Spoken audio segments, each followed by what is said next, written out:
Hi guys, just my first video, still getting my equipment and whatnot set up, but welcome to the channel. Essentially, I'll be giving honest feedback, reviews, comments on the latest news, and just my thoughts on the EV lifestyle and owning an EV. I own a Model 3 Highland long range, took delivery in December 2024, so it's basically brand new. Just thought it'd be a really good time to give my honest opinion of what it's like to drive one, what's it like to experience one, especially in Australia, pros and cons, and essentially all things to take into consideration for new buyers and people that may be considering stepping away from a combustion motor to an EV. So yeah, please stick with me as we get the channel up and running, but I'm really excited about giving you the honest truth about not just Teslas, but the EVs in general, and my take on should you have one, and is it worth it in 2025 still? Just some other quick answers I thought questions I'd answer straight away, as far as just some things I've come across some of my family and friends. Firstly, the difference between the base model, Model 3, and the long range and the performance. Well, essentially, the base Model 3 is a rear-wheel drive NMC battery, single motor electric on the rear axle. Long range and performance has dual motor, so a motor on the front, motor on the back, both are all-wheel drive.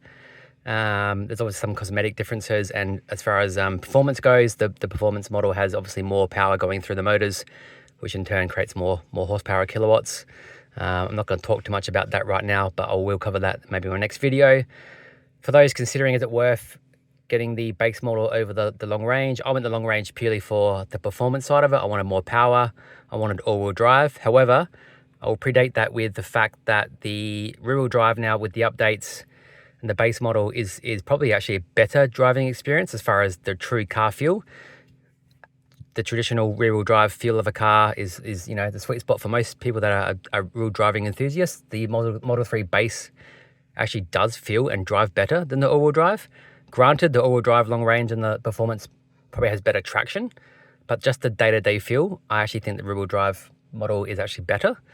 The pros and cons as far as other things go, for the rear-wheel drive, obviously you do get the LFP battery versus the NMC for the long range and performance. I'm not going to go into that difference right now, but essentially what that means is the base model, you can charge all the way up to 100% and degrade the battery down to 20% without any risk about battery health and longevity of the battery.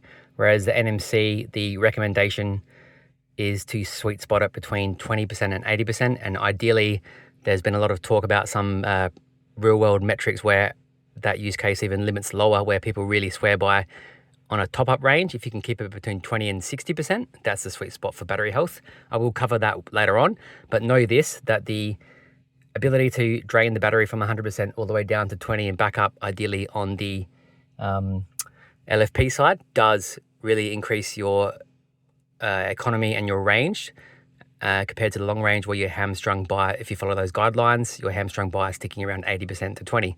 Real world figures, forgetting what Tesla and everyone else quotes you through the governing bodies, it is around 140 kilowatt hours of usage. But as far as kilometers and mileage go, as far as a full tank, assuming on the base model, you go from 100% down to 20, real world driving with climate control and other use cases, you're probably looking at around 330 kilometers of range.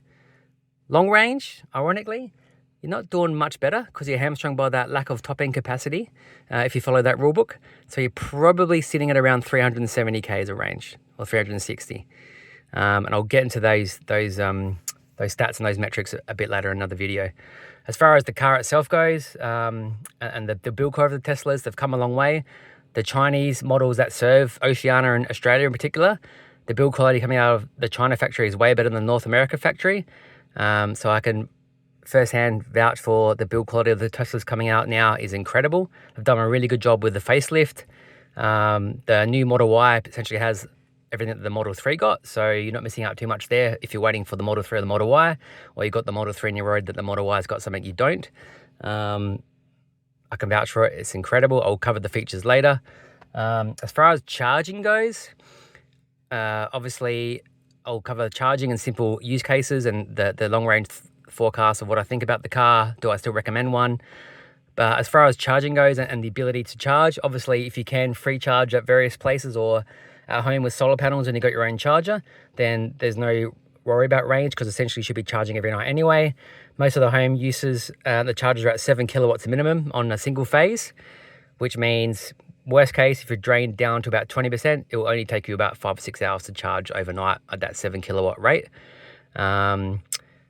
Obviously for rebates, if you are paying for that charge, then it's in your best interest to get a deal with a provider that does have a off-peak rate, or even better, has free times to use the charging at specific times of the day or night. Obviously check with your provider and work out your own situation. A free charge is the best charge, and obviously if you can, you really do want to be charging every night if possible, back up to 60, 70, 80% ideally. Otherwise, you pay for the charge, it is what it is. It's still obviously a much more affordable use case compared to combustion motors. Anyway, I'll get going for now. I'll post this up just because I wanted to introduce myself. Really keen to explore the EV world with you guys. There'll be more than just Teslas on here. Please put in any Q&As on the Model 3 or any thoughts on the Teslas itself. I'm happy to answer those. I'll talk more about my background in my next video. Ask me anything specific you want to know about the Tesla. I've got the Stealth Silver, obviously with the stock rims. I'll cover that now just quickly as a look before I go inside.